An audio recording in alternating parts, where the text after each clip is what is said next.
اعوذ باللہ من الشیطان الرجیم بسم اللہ الرحمن الرحیم الحمد للہ رب العالمین والصلاة والسلام علی سید الانبیاء وخاتم المرسلین سیدنا و حبیبنا حبیب الہ العالمین ابی القاسم محمد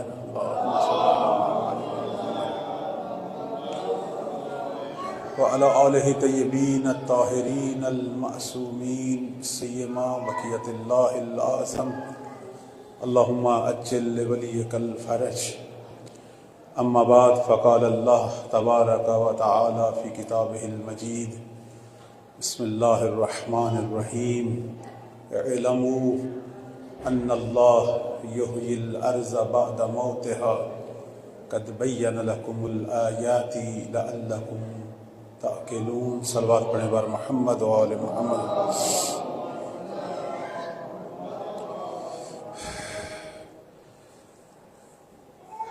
زائرین گرامی، علماء کرام، پروردگار آپ سب کی زیارت، عبادت اور دعائیں اپنی بارگاہ میں قبول و منظور فرمائے۔ آج کی رات شب بدھ کی رات ہے۔ یہ رات نجف، کربلا، قم، مشہد ہر جگہ پہ امام زمان کے نام سے منائی جاتی ہے۔ ہم تھوڑا سا ذکر کریں گے یوسف زہرا سلام اللہ علیہ کے بارے میں، تھوڑی سی یاد اپنے آقا اور مولا کے بارے میں کہ جن کی ہم امت ہیں۔ اللہ تعالیٰ ہمارا یہ ذکر قبول کرے اور ہمیں اپنے مولا کے ناصروں میں سے قرار دے، ان کے خدمت گزاروں میں سے قرار دے، ہمیں ان لوگوں میں سے قرار دے کہ جو اپنے آقا اور مولا کی زیارت کا شرف حاصل کریں۔ عرض خدمت یہ ہے کہ سورہ حدید کی 17 نمبر آیت آپ کی خدمت میں تلاوت کی۔ آیہ مجیدہ یہ کہہ رہی ہے، بہت ہی توجہ چاہوں گا، زیادہ دیر آپ کی نہیں لوں گا۔ آیہ مجیدہ یہ کہہ رہی ہے کہ اللہ تعالیٰ زمین کو مرنے کے بعد دوبارہ زندہ کرے گا۔ یعنی یہ جو زمین ہے یہ مر رہی ہے اور ایک دن یہ مر جائے گی، ابھی بھی مر رہی ہے۔ زمین کی پیداوار کم ہو رہی ہے، میٹھا پانی کم ہو رہا ہے، فصلوں کے اندر وہ برکت نہیں ہے بلکہ بے برکتی ہے، بیماریاں ہیں، نہ پہلے جیسی بارشیں نہیں، نہ پہلے جیسی زرخیزی رہی۔ یہ زمین مر رہی ہے اور یہ مرتی مرتی مر جائے گی۔ پھر پروردگار کہہ رہا ہے کہ میں اسے زندہ کروں گا، اسے زندہ کرے گا رب۔ ان اللہ یحیی الارض بعد موتها، زمین کو مرنے کے بعد خدا پھر سے زندہ کرے گا۔ اور پروردگار کہہ رہا ہے قد بین لکم الآیات، ہم اپنی نشانیاں کھول کھول کر بیان کرتے ہیں تاکہ دنیا سوچے رب کیا ہے۔ رب چاہے تو مردے کو زندہ کر سکتا ہے، خدا ایک دن اس مری ہوئی زمین کو بھی زندہ کرے گا۔ کب زندہ کرے گا؟ آتے ہیں چھٹے مولا امام جعفر صادق علیہ السلام کی بارگاہ میں۔ پوچھا کسی نے، مولا یہ جو رب نے کہا زمین کو مرنے کے بعد میں زندہ کروں گا، آیا زمین مرتی ہے؟ فرمایا ہاں زمین مرتی ہے۔ یہ کیسے مرے گی اور پھر کیسے زندہ ہوگی؟ یہ سوال تھا مومن کا۔ معصوم نے فرمایا یہاں زمین سے مراد خود زمین نہیں ہے، اہل زمین ہے۔ اب ایک نئی چیز کہتے ہیں معصوم کے پاس جاؤ گے تو علم معرفت کے دروازے کھلیں گے نا۔ فرمایا یہاں زمین سے مراد خود زمین نہیں ہے بلکہ اہل زمین مراد ہے۔ اہل زمین مریں گے، ایک دن یہ سارے مر جائیں گے، اور جب خدا ہمارے مہدی کو بھیجے گا ان سب مرے ہوئے زمین والوں کو دوبارہ زندہ کرے گا، ان مرے ہوئے زمین والوں۔ اب سوال آپ کے ذہنوں میں ہے کہ مولا جب آئیں گے تو یہ سارے مردے زندہ ہو جائیں گے؟ نہیں، ابھی بھی ہم نہیں سمجھ رہے، کہ مولا کی مراد مرنے سے کیا ہے۔ مرنے سے مراد وہ نہیں ہے جو میں اور آپ سوچ رہے ہیں کہ لوگ قبروں میں چلے جائیں گے اور قائم کے آنے کے بعد زندہ ہوں گے، نہیں، وہ زندگی قیامت کے دن ہے۔ یہاں مراد کون سی ہے؟ پھر مولا اس کی وضاحت کرتے ہیں، فرماتے ہیں جب لوگ اپنے گناہوں کی وجہ سے اپنی انسانیت کو مار بیٹھیں گے، توجہ ہے، جب لوگ کثرت گناہ سے، ظلم و ستم سے مردہ ہو چکے ہوں گے، یعنی دیکھنے میں تو آپ کو لگے گا کہ یہ زندہ ہے لیکن حقیقت میں وہ مر چکا ہوگا۔ ابھی بھی یہ زمانہ ہے، ابھی بھی ہم بہت سارے لوگوں کو دیکھتے ہیں جنہیں ہم یوں کہیں گے کہ یہ چلتی پھرتی ہوئی لاشیں ہیں، دیکھنے میں تو انسان لگتا ہے لیکن ہم کہتے ہیں عادتیں ساری اس کی خنزیر جیسی ہیں، کہتے ہیں یا نہیں کہتے؟ یعنی انسانیت چلی گئی ہے، دیکھنے میں انسان ہے لیکن عادتیں جو ہے ہم کسی درندے سے ملا دیتے ہیں، کسی جانور سے ملا دیتے ہیں۔ کیوں؟ کیونکہ اللہ نے اس کو انسان پیدا کیا تھا اور اس کی انسانیت مر چکی ہے۔ اور انسانیت کب مرتی ہے؟ جب انسان گناہ پہ گناہ کرتا ہے اور گناہ کرتا کرتا اس منزل پہ پہنچ جاتا ہے کہ پھر وہ بظاہر انسان نظر آتا ہے، حقیقت میں وہ کوئی ایک درندہ یا حیوان بن چکا ہوتا ہے۔ اور یہ تو قرآن مجید میں اللہ نے کہا ہے کہ انسان جب گرتا ہے تو پھر حیوانوں کی مانند، کل انعام، حیوانوں کی مانند، اور پھر کہا بل ازل، بلکہ حیوانوں سے بھی بدتر ہو جاتا ہے۔ ہوتا یا نہیں ہوتا؟ ہوتا ہے۔ اس کی ایک دلیل یہ ہے کہ ایک دفعہ چوتھے مولا امام سجاد صلوات اللہ علیہ، بڑا مشہور واقعہ ہے، میں یہ موضوع اس لیے شروع کیا ہے تاکہ ہمیں پتہ چلے کہ مولا کے ظہور میں تاخیر کیوں ہو رہی ہے۔ یہ بہت سارے لوگ پوچھتے ہیں، وجہ بتانا چاہتا ہوں، وجہ جو ہے وہ کیا ہے، میں صرف وہی بتانا چاہتا ہوں۔ آپ میری گفتگو کا نتیجہ سنیں گے، ساری حقیقت سمجھ آئے گی، اور انشاءاللہ مولا کی معرفت میں ایک نہ ایک چیز آج مجھ سے لے کر جائیں گے انشاءاللہ۔ چوتھے مولا حج کرنے کے لیے گئے، بڑا مشہور واقعہ ہے، حج کرنے کے لیے گئے، 7 شاگرد بھی ہے، مسجد الحرام بھری ہوئی حاجیوں سے، بھری ہوئی ہے، پاؤں رکھنے کی جگہ نہیں۔ شاگرد نے کہا چوتھے مولا سے کہ فرزند رسول، آج تو بیت اللہ بھرا ہوا ہے، پاؤں رکھنے کی جگہ نہیں ہے، اتنے حاجی، اکثر الحجیج، اس نے جو لفظ استعمال کیا یعنی حاجیوں کی کثرت، فرمایا مومن حاجی نہیں اتنے، اکثر الزجیج، صرف شور و گل زیادہ ہے، حاجی نہیں اتنے، آوازیں زیادہ ہیں۔ اس نے کہا مولا میں تو دیکھ رہا ہوں یہاں احرام پہنے حاجی ہی حاجی ہیں، پاؤں رکھنے کی جگہ نہیں ہے۔ تو میرے چوتھے مولا نے فرمایا اپنی آنکھ سے نہ دیکھ، میری آنکھ سے دیکھ، 2 انگلیاں کھولی، کہا اب دیکھ۔ اب جب اس نے دیکھا اکثر جانور تھے جو احرام پہنے ہوئے تھے، کوئی انسان نظر آ رہا تھا، کوئی انسان نظر آ رہا، کوئی انسان۔ فرمایا اب سمجھ گئے ہو؟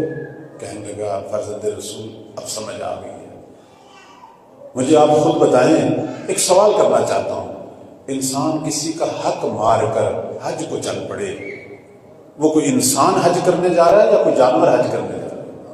خود بتا، جانور رشوت کھا کے سارا سال حرام کھایا، سارا سال جھوٹ بولا، بہن بھائیوں کا حق دبائے ہوئے ہیں یا نہیں؟ مثالیں ہیں مثالیں، لوگوں سے پیسہ لیا ہے واپس نہیں کیا، حج کرنے آ گیا، عمرے کرنے آ گیا، زیارتیں کرنے آ گیا۔ مجھے خود بتائیں، لوگ کہتے کہ ہم بخشے گئے، ہماری شفاعت ہوگی، وہ پہلے انسان تو بن، پہلے دائرہ انسانیت میں تو آ، جو دوسروں کا حق مار کے آیا ہو، اب وہ کہے کہ میری زیارت قبول ہو گئی، میرا عمرہ قبول ہو گیا، میرا حج قبول ہو گیا۔ نہیں، قانون یہی ہے اہل بیت کا، اور یہ حکم خدا ہے کہ خدا فقط فقط اور فقط اس مال کو قبول کرتا ہے، اس خرچ کو قبول کرتا ہے کہ جو تقوی الہی کی راہ میں خرچ ہو، جو پاکیزہ مال۔ میں نے شاید پچھلی دفعہ یہ واقعہ سنایا یہاں کہ 11ویں مولا امام عسکری علیہ السلام کی خدمت میں صلوات پڑھیں بر محمد و آل محمد۔ پچھلی دفعہ یہ واقعہ میں نے سنایا کہ ایک شخص مال لے کے آیا، کہنے لگا مولا یہ مال آپ کے محبین نے، آپ کے شیعوں نے آپ کی خدمت میں بھیجا ہے، یہ تحفے بھیجے ہیں، یہ ہدیے بھیجے ہیں، یہ جو مال ہم ذریعوں میں ڈالتے ہیں پہلے زمانے میں خود بے نفس نفیس امام کی خدمت میں پیش کرتے تھے یا نہیں کرتے تھے؟ امام کے پاس بیٹھے تھے ہمارے آقا مولا امام زماں صلوات اللہ علیہ، عمر مبارک 3 یا 4 سال ہے، 12ویں آقا اپنے بابا کے ساتھ بیٹھے ہوئے ہیں۔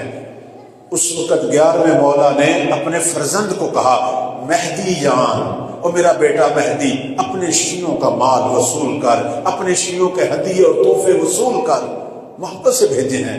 تو میرے مولا نے ایک جواب دیا، یہ جواب اگر آپ سن لیں گے سارا مسئلہ حل ہو جائے گا۔ آج جو ہم اتنا خرچ کر کے آ جا رہے ہیں صرف اس نقطے کی طرف توجہ ہو۔ میرے مولا نے کہا میں کیسے اس مال کو اپنے پاک ہاتھ لگاؤں جس کے اندر حرام اور حلال ملا ہوا ہے، کیسے ہاتھ لگاؤں، کیسے اپنے ہاتھ بڑھاؤں؟ پرانے زمانے میں ہمارے بزرگ کہتے تھے، اور بات ٹھیک ہے، اگر مسجد کے اندر ایک اینٹ نجس لگی ہو، حرام مال کی لگی ہو، اس مسجد میں نماز ہوتی ہے؟ نہیں ہوتی، جب تک اس اینٹ کو، اس نجاست کو ہٹایا نہیں۔ امام نے ہاتھ نہیں بڑھایا۔ اب 11ویں آقا نے کہا اس شخص کو، اس کا نام بھی احمد ابن اسحاق ہے، قم سے گیا تھا، کہا احمد ابن اسحاق اپنے ہاتھ سے اس مال کو کھولو۔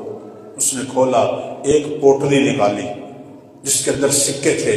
12ویں آقا نے، آج جن کا ہم ذکر کر رہے ہیں، فرمایا اس کے اندر اتنے دینار ہیں اور اتنے پاک ہیں، اتنے نجس ہیں۔ پاک ہونے کی وجہ بھی بیان کی اور نجس ہونے کی وجہ بھی بیان کی، پاک ہونے کی وجہ بھی اور نجس ہونے کی۔ ایک وجہ میں اب آپ کو بیان کر دیتا ہوں، آپ کے ذہنوں کی الجھن دور ہو جائے کہ کیسے ہو سکتا ہے کہ امام کو دیا ہوا مال نجس ہو۔ ایک وجہ بیان کر دیتا ہوں، ہمیں ساری کہانی سمجھ آ جائے گی، ساری کہانی، اور ہمیں سمجھ آ جائے گی کہ آج جو لوگ یہ سوال کرتے ہیں، ابھی کچھ دن پہلے ایک مومن نے سوال کیا کہ قبلہ 40 کے موقع پر کروڑوں لوگ، لاکھوں لوگ شیعہ زیارتوں کے لیے آتے ہیں، تو اتنی تعداد میں دنیا آتی ہے، کیوں میرے مولا ظہور نہیں کرتے؟ کیوں میرے مولا ظہور نہیں کرتے؟ عرض خدمت یہ ہے کہ یہی تو باریکیاں ہیں، یہی تو وہ چیزیں ہیں جو ہم نے آج جاننی ہیں۔ اسی سے ہمیں پتہ چلے گا کہ جنگ صفین میں جیتی ہوئی جنگ مولا نے اپنے بعض ساتھیوں کی وجہ سے کیوں ہاری۔ اگر طبیعت میں گناہ ہو تو وہ امام کا ناصر نہیں بن سکتا، چاہے جتنا بڑا محب ہی کیوں نہ ہو۔ صلوات پڑھیں بر محمد و آل محمد۔ پیغام پہنچ رہا ہے، متوجہ ہو رہے ہیں آپ؟ ایک وجہ مال کے حرام ہونے کی کیا تھی؟ میرے معصوم امام نے فرمایا اس میں اس شخص کے اتنے سکے ہیں جو اس نے ہماری طرف خمس کے طور پر، ہدیہ کے طور پر بھیجے ہیں، لیکن وہ ذمہ دار جس نے یہ پیسہ بھیجا ہے ابھی تک اس نے اپنے مزاروں کو پورا حق نہیں دیا، ابھی تک اپنے مزاروں کو، وہ جنہوں نے اس کی زمین پہ کام کیا ہے ان کو ابھی تک پورا حق دبا دیتے ہیں نا حق۔ ابھی بھی یہ سسٹم چلتا ہے نہیں چلتا؟ وہ ذمہ دار، اب میں کھل کے بات کر رہا ہوں، وہ ذمہ دار جو حق الناس نہیں دے رہا، اپنے کاشتکاروں کو پورا حق نہیں دے رہا، اپنے مزاروں کو پورا حق نہیں دے رہا، 3 دن مجلس حسین کروائے، اس کی مجلس قبول ہوگی؟ لیکن یہ بات کون سمجھائے؟ یہ بات کون سمجھائے؟ کون سنے؟ اگر کوئی سمجھائے اسے پھر دوبارہ نہیں بلاتے، اسے دوبارہ نہیں بلاتے۔ جو یہ سمجھائے، ہاں جو یہ کہے کہ آپ جو مرضی کرو، فقط ذکر حسین کرو، بخشے بخشائے، اسے بار بار بلائیں گے، اسے بار بار بلائیں گے۔ یہی ہمارا معاشرہ ہے۔ امام نے فرمایا یہ مال ہم نے نہیں لیں گے، اسے واپس کرو۔ پہلے اس ذمہ دار کو کہو اپنے مزاروں کا پورا حق ادا کرے، کاشتکاروں کا پورا حق ادا کرے، پھر ہماری طرف ہدیہ بھیجے، کیونکہ پھر اس کا مال پاک ہو جائے گا۔ صلوات پڑھیں بر محمد و آل محمد۔ میرے عزیزوں، میرے بزرگوں، علماء کرام، زائرین، حقیقت یہی ہے۔ اتنی نمازیں پڑھتے ہیں ہم، اتنی زیارت، اتنی عزاداری، لیکن جب زبان اور مال پاک نہ ہو تو پاکوں کا امام ظہور نہیں کر سکتا۔ سیدھی سی بات، اور یہ بات میں خود نہیں کہہ رہا، مولا امام زمان کی توقیع شریف ہے، ان کا لکھا ہوا فرمان ہماری کتابوں میں موجود ہے، لکھا ہوا فرمان۔ کسی نے پوچھا مولا کیوں نہیں ظہور کرتے دنیا میں اتنا ظلم؟ فرمایا فما یحبسنا عنہم الا ما یتصل بنا مما نکرہہ ولا نحسنہ منکم۔ یہ درد ہے مہدی کا، یہ فریاد ہے فرزند زہرا کی۔ کہتے ہیں کیسے میں ظہور کروں، تم اپنے گناہوں سے میرے اور اپنے درمیان حجاب پہ حجاب ڈال رہے، دیواریں پہ دیواریں کھڑی کر رہے۔ کہتے ہیں جب گناہ زیادہ ہو جائے انسان کو وقت کا امام یاد نہیں رہتا، اصلا نظر ہی نہیں آتا، نظر ہی نہیں آتا۔ مجھے خود بتائیں، کوفہ بھرا ہوا تھا شیعوں سے، کتنوں کو حسین نظر آیا؟ اس زمانے میں کتنے لاکھ شیعہ تھے، صرف یہی 72 تھے جن کو سرکار حسین نظر آئے، باقی کو نظر نہیں آئے۔ آپ نے وہ مشہور واقعہ نہیں سنا کہ جب میرے مولا کربلا کی طرف آ رہے تھے؟ بڑا مشہور واقعہ، میں مصائب نہیں پڑھ رہا، صرف اشارہ کر رہا ہوں آج فرزند حسین مہدی کیوں نہیں آ رہا؟ کیوں آئے؟ جب میں اپنی بہن بھائی پر ظلم کرنے سے باز نہیں آ رہا، جب میں ہمسایہ ہو کے ہمسائے پہ ظلم کرنے سے باز نہیں آ رہا، جب میں اپنے خاندان پہ ظلم کرنے سے باز نہیں آ رہا، جب میں چھوٹے چھوٹے مسئلے میں ظالم بن رہا ہوں، کیسے مہدی کے ساتھ مل کر دنیا کے بڑے بڑے ظالموں سے لڑوں گا؟ وہ لڑے گا جو پہلے اپنے اندر سے ظلم کو مٹائے، وہ لڑے گا جو چھوٹے چھوٹے ظالموں سے لڑے۔ دنیا کی سخت ترین لڑائی انسان کی اپنے نفس سے ہے، انسان کے اپنے اندر کے نفس سے ہے۔ باہر کے دشمنوں سے لڑنا آسان ہے، باہر کے دشمنوں سے لڑنا آسان ہے، 2 منٹ کی لڑائی ختم ہو جاتی ہے، لیکن وہ جو اندر بیٹھا ہوا ہے ہمارے، جس سے ہم نفس امارہ کہتے ہیں، اور جس نے قسم کھائی ہوئی ہے کہ ہمیں جہنم تک لے کے جائے گا، اس سے لڑنا بڑا مشکل ہے۔ آپ مجھ سے زیادہ سمجھدار ہیں، مجھے بتائیں انسان اپنے آپ سے لڑ سکتا ہے؟ نہیں لڑ سکتا، بڑا مشکل ہے۔ اگر لڑ رہے ہیں اور کامیاب ہیں تو سجدہ شکر کریں، اور اگر کامیاب نہیں ہیں تو یہ حرم اسی لیے ہے، یہ قبول مبارک اسی لیے ہے۔ یہاں آ کے یہی طاقت مانگیں کہ پروردگارہ اسی بی بی کے وسیلے سے مجھے اپنے نفس سے لڑنے کی طاقت عطا فرما۔ ہم نے یہاں آ کے مانگنا کیا؟ ہم کیا مانگتے ہیں؟ آپ یہاں یہی دعائیں ہیں مانگنے والی۔ بعض دفعہ لوگ پوچھتے ہیں کہ یہ جو ہم بار بار زیارت کے لیے آتے ہیں اس کا فائدہ کیا ہے؟ اس کا فائدہ یہی ہے، یہاں آ کے جسمانی بیماریوں کا علاج نہ مانگو، وہ اللہ نے ڈاکٹروں کے پاس رکھا ہوا ہے، اس میں بھی اللہ کی مرضی ہوتی ہے، کبھی شفا دیتا ہے اور کبھی شفا، وہ قانون ہے خدا کا۔ رزق بھی نہ مانگو، چونکہ اللہ کا حساب مقسوم ہے۔ مولا علی علیہ السلام نے فرمایا رزق تقسیم شدہ ہے، تقسیم شدہ ہے۔ خدا کی منشا یہی ہے، کسی کو کم دینا ہے، کسی کو زیادہ دینا ہے۔ جس کو زیادہ دیتا ہے وہاں بھی آزماتا ہے، جس سے کم دیتا ہے وہاں بھی۔ صرف وہ جو اللہ نے تیرے مقدر میں لکھا ہوا ہے اس تک پہنچنے کی دعا مانگ، اور اسی تک پہنچے گا۔ حتیٰ میرے پہلے آقا اور مولا نے فرمایا اگر تو حرام طریقے سے بھی رزق کمائے گا تو اتنا ہی تجھے ملے گا جتنا اللہ نے حلال طریقے سے لکھا ہوا ہے۔ اس سے زیادہ نہیں مل سکتا، کیونکہ رزق تقسیم ہے۔ اچھا پھر یہاں مانگنا کیا ہے؟ ہم جو اتنا دور سفر کر کے یہاں آتے ہیں تو کیا مانگیں؟ یہاں یہی مانگیں کہ پروردگارا میں اپنے نفس سے لڑ لڑ کے تھک گیا ہوں۔ یہ وہ دعائیں ہیں جو میرے چوتھے مولا پردہ کعبہ کو، غلاف کعبہ کو پکڑ کے مانگتے تھے۔ صحیفہ سجادیہ ہمارے پاس ہے، ذرا امام سجاد کی دعائیں تو دیکھیں، اکثر دعاؤں میں شکوہ اپنے نفس کا، پروردگارا میں اپنے آپ سے لڑ لڑ کے تھک گیا ہوں، میرے اندر سے یہ خصلت ختم نہیں ہوتی، میرے اندر سے یہ بیماری ختم نہیں ہوتی۔ سب سے سخت ترین لڑائی یہ ہے، جو آدمی اپنے اندر کو فتح کر لے گا، اپنے اندر کی دنیا میں اللہ کا ناصر بنے گا، وہی باہر کی دنیا میں مہدی کا ناصر بھی بنے گا۔ اس لیے کہتے ہیں میرے مولا کے جو ناصر ہیں ان کے حوالے سے خود امیر کائنات کے چند جملے ہیں، آپ کی خدمت میں بیان کرتا ہوں۔ صلوات پڑھیں بر محمد و آل محمد۔ مولا کائنات سے کسی نے پوچھا کہ مہدی کے ناصر کیسے ہوں گے؟ اب یہ جملے میرے نہیں ہیں، یہ آپ مولا کے جملے ہیں جو آپ کی خدمت میں پیش کر رہا ہوں، یہ میرے جملے نہیں ہیں۔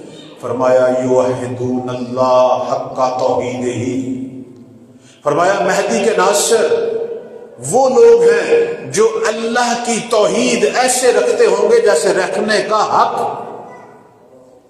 یعرفون اللہ حق معرفت ہی، فرماتے ہیں کہ اللہ کی معرفت ایسے رکھتے ہوں گے جیسے رکھنے کا حق ہے۔ فرمایا یہ وہ لوگ ہیں جو دن کو روزے رکھتے ہیں، رات کو عبادت میں گزارتے ہیں۔ فرمایا یہ وہ لوگ ہیں جو اپنے زمانے کے سب سے زیادہ زاہد ہیں۔ فرمایا یہ وہ شجاع ہیں، یہ وہ شجاع ہیں کہ جنہوں نے اللہ کی راہ میں یعنی اپنے نفس سے اتنی جنگ کی ہے کہ ان کے جو قلب ہیں کا زبر الحدید، وہ لوہے کے ٹکڑوں میں بدل گئے ہیں کہ اب شیطان اور نفس ان میں سوراخ نہیں کر سکتا، یعنی اندر سے توحید کی چٹانیں بن چکے ہیں۔ اتنا کام۔ یہ قصیدہ کون پڑھ رہا ہے ان کا؟ میں نہیں پڑھ رہا، یہ وہ ہستی پڑھ رہی ہے کہ جن کا قصیدہ پڑھنا ہم مجلس میں فخر سمجھتے ہیں۔ صلوات پڑھیں بر محمد و آل محمد۔ شکریہ، بارے دیگے صلوات پڑھیں۔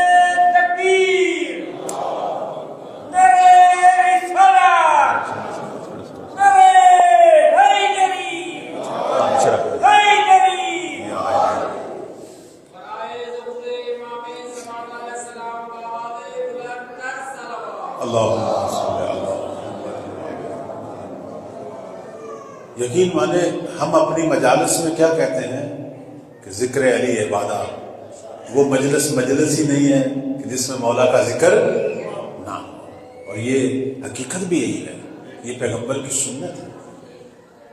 اب چونکہ مولا کا ذکر آ چکا ہے، میں ایک جملہ سرکار رسالت مآب صلی اللہ علیہ وسلم کا، لیکن میں نہیں چاہتا موضوع سے ہٹوں، چونکہ نام امیر المومنین کا آ گیا تو میں کہوں گا کہ ان کے بارے میں کائنات کا سب سے بڑا نبی فرماتے ہیں یا علی انت بمنزلۃ الکعبہ، اے علی تیری مثال میری امت میں کعبے کی مانند ہے۔ مولا علی کو کعبہ دو ہستیوں نے کہا، خود سرور کائنات نے بھی کہا اور بعد میں بی بی زہرا سلام اللہ علیہا نے بھی کہا، لیکن دونوں کا بیان آپ کی خدمت میں بیان کرتا ہوں تاکہ مجلس خالی ذکر علی نہ ہو۔ فرماتے ہیں اے علی تیری مثال میری امت میں کعبہ کی مانند ہے، وَالنَّظْرُ إِلَيْكَ عِبَادَةٌ وَالْحَجُّ إِلَيْكَ عِبَادَةٌ، تیری طرف دیکھنا بھی عبادت ہے اور تیری طرف جانا بھی عبادت ہے۔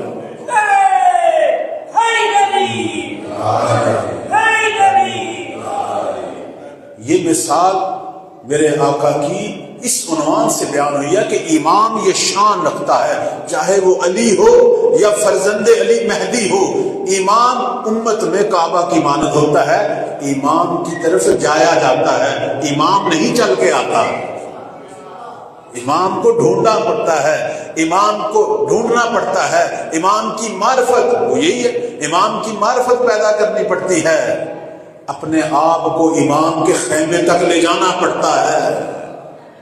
اس لیے کہتے ہیں جب بی بی فاطمہ سلام اللہ علیہا نے سرور کائنات کی رحلت کے بعد مولا علی کی ناصرہ بن کے در در پہ گئی، کس نے پوچھا بی بی صدیقہ آپ تو آ رہی ہیں، علی کیوں نہیں آتے؟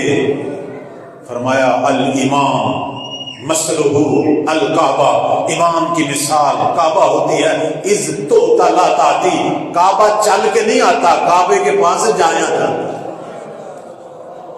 خود کعبے کے پاس جایا جاتا ہے۔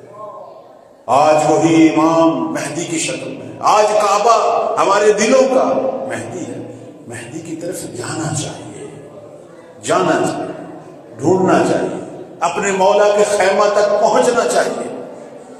ایک بہت بڑی ہستی جن کو شوق تھا امام کی زیارت کا، امام مہدی صلوات اللہ علیہ کی صلوات پڑھنے والے محمد و آل محمد، 20 حج کیے اس نے، نام صرف ابھی میرے ذہن سے نکل گیا ہے، 20 حج کیے ہیں۔ اس لیے حج کیے، ایک تو حج بجا لاؤں، دوسرا اس نے احادیث میں یہ سنا تھا کہ جب ہم حج کے لیے جاتے ہیں وہاں وقت کا امام ہوتے ہیں، منا میں ہوتے ہیں، عرفات میں ہوتے ہیں، مکہ میں ہوتے ہیں، سعی میں ہوتے ہیں، امام ہوتے ہیں، طواف میں ہوتے ہیں، وہ اسی جہت سے جاتے تھے۔ پہلا حج تو واجب، باقی 19 حج اس نے اسی لیے کیے کہ کہیں ہو سکتا مجھے یوسف زہرا کی زیارت ہو جائے، ہو سکتا اپنے مولا کو دیکھ لوں، شرف ملاقات مل جائے۔ جاتے رہے ملاقات کا شرف حاصل نہ ہوا۔ روایت ہے، حدیث ہے ہماری کتابوں میں کہ جب مومنین حج کو جاتے ہیں مولا وہاں ہوتے ہیں، مولا مومنین کو دیکھتے ہیں، سلام بھی کرتے ہیں، ان کو پہچانتے بھی ہیں، مومنین جواب بھی دیتے ہیں، لیکن پہچانتے پتہ نہیں کتنی آنکھوں کو دیدار مہدی ہوتا ہے کہ اور یہ جو جگہ ہیں ان جگہوں پر بھی دیدار ہوتا ہے، پتہ نہیں ہماری آنکھوں نے شاید کئی بار دیدار کیا ہو، چونکہ کہتے ہیں کہ جب امام ظہور فرمائیں گے اور اللہ ہم سب کو زمانہ ظہور دکھائے، اس دعا کی قبولیت کے لیے صلوات پڑھیں بر محمد و آل محمد۔ فرماتے ہیں کہ جب ظہور فرمائیں گے اس وقت جب مومنین زیارت کریں گے مولا کی، جب دنیا دیکھے گی مہدی کو تو بہت سارے لوگ پکاریں گے کہ ہم نے پہلے انہیں کہیں دیکھا تھا، ہم نے پہلے ان کی زیارت کی تھی۔ یہ گناہگار آنکھیں پتہ نہیں کتنی دفعہ فرزند زہرا کی زیارت کر چکی ہیں، لیکن چونکہ معرفت نہیں ہے، چونکہ قربت نہیں ہے، بس یہی دعا مانگا کریں کہ اللہ ہمیں وہ معرفت اور قربت عطا کر کہ خیمہ مہدی میں جگہ ملے، مولا کی ہمراہی کا شرف حاصل۔ کہتے 20 حج اس نے کیے، امام کی ہمراہی نصیب نہ ہوئی، مایوس ہو کے گھر بیٹھا، خواب آیا، خواب میں کسی نے کہا مومن استفا، ہم تجھے اپنے دیدار کا شرف عطا کریں گے۔ اب یہ پہنچا، بڑا مشہور واقعہ، میں تو صرف اختصار سے اشارہ کروں گا۔ پہنچا، حج کے موقع پہ پہنچا، اس نے دیدار کیا۔ نام اس کا کیا ہے؟ علی ابن محزیات، نام بھی ذہن میں آ گیا۔ علی بن محزیات پہنچے، کہتے میں خانہ کعبہ کا طواف کر رہا تھا، وہاں ایک جوان کو دیکھا جو میری طرف دیکھ رہا تھا۔ طواف کے بعد میں اس کے پاس پہنچا، اس نے کہا تو علی بن محزیار ہے؟ میں نے کہا جی۔ اس نے کہا میرے ساتھ آؤ، زمانے کی حجت تجھے بلا رہی ہے۔ کاش ہمیں بھی وہ لحظے نصیب ہوں، کاش ہمیں بھی وہ لحظے نصیب ہوں، کاش اسی طرح کا پیغام ہمیں بھی ملے، کاش ایسا کوئی قاصد ہم تک بھی آئے۔ علی بن محزیار کہتا ہے کہ میرے پورے وجود پہ لرزہ طاری ہو گیا۔ میں نے کہا میں تیار ہوں۔ اس نے کہا چل۔ کہتا میں گیا جس جگہ پہ رہائش رکھی ہوئی تھی، وہاں سے اپنا سامان اٹھایا اور ایک گدھے پر اپنا سامان رکھا۔ پرانی باتیں ہیں، وہ ایک چل پڑا، میں بھی اس کے ساتھ ساتھ چل پڑا۔ کہتا ہے مجھے نہیں پتا کہ منزلیں کیسے طے ہو رہی تھی، بس یہی لگ رہا تھا کہ ہوا میں پرواز کرتا ہوا جا رہا۔ مکہ سے نکلے، پتہ نہیں کتنے فاصلے طے کیے، ایک بہت بڑا صحرا نظر آیا۔ علی بن مہزیار کہتا ہے ایک بہت بڑا صحرا نظر آیا، رات کا ٹائم تھا لیکن صحرا نور خدا سے چمک رہا تھا، اور اس صحرا میں نے ایک خیمہ دیکھا، ایک خیمہ جس سے نور کی کرنیں نکل رہی ہیں۔ اس جوان نے مجھے کہا اپنے گدھے کو یہاں چھوڑ دو اور اپنی جوتی اتارو، تجھے پتا ہے تو اب پاک ہستی کے حرم کے قریب پہنچ گیا ہے، ان کی بارگاہ کے قریب پہنچ گیا ہے۔ اس نے کہا گدھے کو چھوڑ دوں گا یہ گم ہو جائے گا۔ اس نے کہا تو مہدی کی بارگاہ میں آیا ہے، اب دنیا کے مال کی پرواہ چھوڑ دے، تو دنیا کے سلطان کی خدمت میں آیا ہے، تو حجت خدا کی خدمت میں آیا ہے۔ یہ باتیں ہیں۔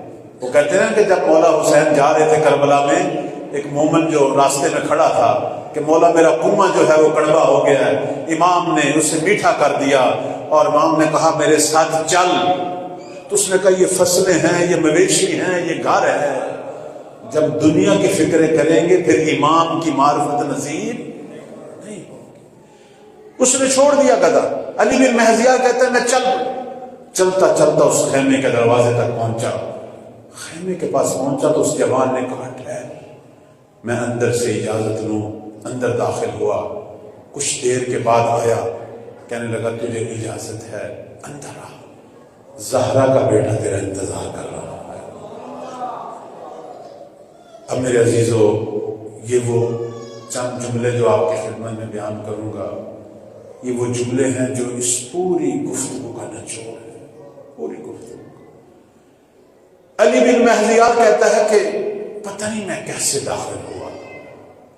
میں داخل ہوا، سامنے ایک طلائی سی ایک چادر سی بچھی ہوئی تھی، اور اس کے اوپر ایک ہستی تھی، اور اتنا حسین چہرہ میں نے دیکھا کہ میں کھڑا نہیں رہ سکا، میرے پاؤں سے جان نکل گئی، میں زمین پہ گر پڑا۔ اتنا حسین چہرہ تھا مولا کا، لیکن چہرے پہ رنج تھا، چہرے پہ آنسو تھے۔ امام کی چشم مبارک سے آنسو بہ رہے تھے۔ کہنے لگے علی بن مہزیار، ہم تو بڑے عرصے سے تیرا انتظار کر رہے تھے، تو نے آتے آتے دیر کیوں لگا دی؟ اللہ اکبر۔ میرے عزیزو، یہ صرف علی بن مہزیار کی کہانی نہیں ہے، یہ ہم سب کی کہانی ہے۔ ہم سب کا انتظار مہدی کرتے ہیں۔ کہنے لگے علی بن مہزیار، میں تو بڑے عرصے سے تیرا انتظار کر رہا تھا، لیکن تم نے آتے آتے اتنی دیر لگا دی۔ کہنے لگا مولا، میں نے 20 حج کیے آپ کا دیدار کرنے کے لیے، میں آپ کو ڈھونڈتا تھا، کیسے آپ کو دیکھتا، کیسے ڈھونڈتا، کوئی مجھے بتانے والا نہیں تھا کہ آپ کہاں ہیں۔ تو میرے امام نے زمین پر انگلی سے خط کھینچنے شروع کر دیے۔ کہا میں کیسے تجھے نظر آؤں جب تم لوگوں نے زندگی کا ایک مقصد صرف اور صرف پیسہ کمانا ہی بنا دیا۔ یہ بات ٹھیک ہے یا نہیں ٹھیک؟ صبح سے نکلتے ہیں، رات ہو جاتی ہے، ایک ہی مقصد ہوتا ہے ہمارا، پیسہ کمانا۔ رات سوتے ہیں تو پیسہ گنتے گنتے سو جاتے ہیں، صبح اٹھتے ہیں پھر پیسے کی فکر، اس میں پھر حلال و حرام کا بھی بعض کا خیال نہیں رہتا۔ فرمایا علی بن مہزیار، میں کیسے تجھے نظر آؤں جب تم شیعوں نے زندگی کا ایک ہی ہدف بنا دیا، پیسہ کمانا۔ اور اس کے بعد والا جملہ بڑا دردناک ہے، فرماتے ہیں تم پیسہ کمانے میں اتنے غرق ہو گئے کہ تم نے صلہ رحمی کرنا چھوڑ دی، اپنے مستحق اور مسکین رشتہ داروں پہ رحم کرنا چھوڑ دیا، غریب اور مستحق مومنین پہ رحم کرنا چھوڑ دیا، تو کیسے تمہیں تمہارا امام نظر آئے؟ میرے عزیزو، یہی حقیقت ہے۔ کبھی بھی اپنی نمازوں پہ، اپنی زیارتوں پہ غرور نہ کریں۔ میں نے اتنے عمرے کیے، الحاج لکھا لیتے ہیں، کربلائی دکھا لیتے ہیں، میں جی 50 دفعہ زیارت کر کے آیا ہوں. نہیں، یہ چیزیں نہیں ہیں. مولا کا ایک ہی شکوہ ہے کہ میرے جو ناصر ہیں وہ ظالم نہیں ہیں. بس وہ ظلم نہیں کرتے، نہ اپنے اوپر، نہ اپنے عزیزوں پر، نہ اپنے خاندان پر، نہ ہمسائے پر. مولا کو عادل، احسان کرنے والے، سخی مزاج ناصر چاہیے. وہ ناصر چاہیے. چونکہ جو چھوٹے چھوٹے ظلم سے بچتا ہے کل وہ مہدی کے ساتھ مل کر بڑے بڑے ظالم سے ٹکرائے گا. جو چھوٹے چھوٹے ظلم میں خود ظالم بنا ہوا ہے اس نے کل کیسے ظالموں کو ختم کرنا. ہم سے زیادہ انتظار میرے مولا کو ہے. یقین مانیں ہمارا پورا دن گزر جاتا ہے، پورا دن ہمیں بعض وقت اپنے امام کی یاد بھی نہیں آتی. ہوتا ہے یا نہیں ہوتا؟ یاد بھی نہیں آتی. پورا دن گزارنے کے بعد رات کو ہم سو جاتے ہیں. کبھی سوچتے نہیں ہیں کہ آج اتنے ہم نے گناہ کیے ہیں، ان کی بھی دعا اللہ سے مانگنی ہے. یا کہتے مومن کی کیا نشانی ہے؟ رات کو اپنا محاسبہ کرتا ہے، رات کو اللہ کی بارگاہ میں محاسبہ کرتا ہے اور پھر معاتبہ کرتا ہے، معاقبہ کرتا ہے، توبہ کرتا ہے کہ پروردگارا آج مجھ سے یہ گناہ ہوا ہے، پتہ نہیں یہ میری آخری نیند ہو، پتہ نہیں مجھے کل کا سورج دیکھنا نصیب ہو یا نہ ہو. میں تیری بارگاہ میں توبہ کر کے سوتا ہوں. اور اگر کسی کے حق میں ظلم کیا ہے، کسی کے حق میں زیادتی کی ہے، اس سے معافی مانگ کے سو، اس کا دل راضی کر کے سو. پتہ نہیں دوبارہ تیری آنکھ کھلنی ہے یا نہیں کھلنی، یہ حقیقت ہے. لیکن بعض دفعہ ہم سو جاتے ہیں یاد بھی نہیں رہتا. سید ابن طاؤس علیہ رحمہ لکھتے ہیں اور یہ مشہور واقعہ ہے. کہتے ہیں میں ایک دفعہ سرداب سامرہ میں داخل ہوا. ابن طاؤس ہمارے ان علماء میں سے ہیں کہ جن کو کثرت سے امام وقت کی زیارت ہوئی. دو عالم ایسے گزرے ہیں، ایک سید مہدی بہار العلوم، ایک سید ابن طاؤس. کثرت سے بڑے بہت ہی بلند مقام ہستیاں، بہت ہی مقدس. ابن طاؤس کہتے ہیں آدھی رات کو میں سامرہ میں سرداب امام زمان میں گیا. آپ سب نے دیکھا ہوگا، سامرہ گئے ہیں، سرداب امام زمان دیکھا ہے. اللہ بار بار جانے کی توفیق انشاءاللہ عطا کرے. سید ابن طاؤس سامرہ پہنچے، سارا دن حرم میں رہے. جب رات ہوئی، جب حرم کے دروازے بند ہونے لگے، وہ اتر کے کہاں؟ سرداب سامرہ. اب یہ مفاتی میں بھی اشارہ ہے اس میں. سرداب سامرہ میں جب اترے، کہنے لگے میرے کانوں میں زہرا کے لال کی آواز آئی. چونکہ ابن طاؤس، سید ابن طاؤس یہ وہ ہستی تھے، کہتے تھے کہ مجھے دیکھنے کی ضرورت نہیں ہے. جب میں حرم امیر المومنین میں آتا ہوں، میں صرف آنکھیں بند کر کے اندازہ لگاتا ہوں کہ مہدی زہرا کہاں بیٹھے قرآن پڑھ رہے ہیں. میں ان کی آواز سے پہچان لیتا ہوں. کہتے سرداب سامرہ میں اترا، ابھی چند سیڑھیاں نیچے اترا، میرے کانوں میں فرزند زہرا کی آواز آئی. میں نے غور کیا، دیکھا میرے وقت کے مولا رو رہے ہیں اور اللہ سے محب کلام ہیں، خدا سے راز و نیاز کر رہے ہیں. اور جملے کیا کہہ رہے ہیں؟ جملے یہ کہہ رہے ہیں، اب آپ توجہ سے سنیں، میری گفتگو کا مسائب یہی.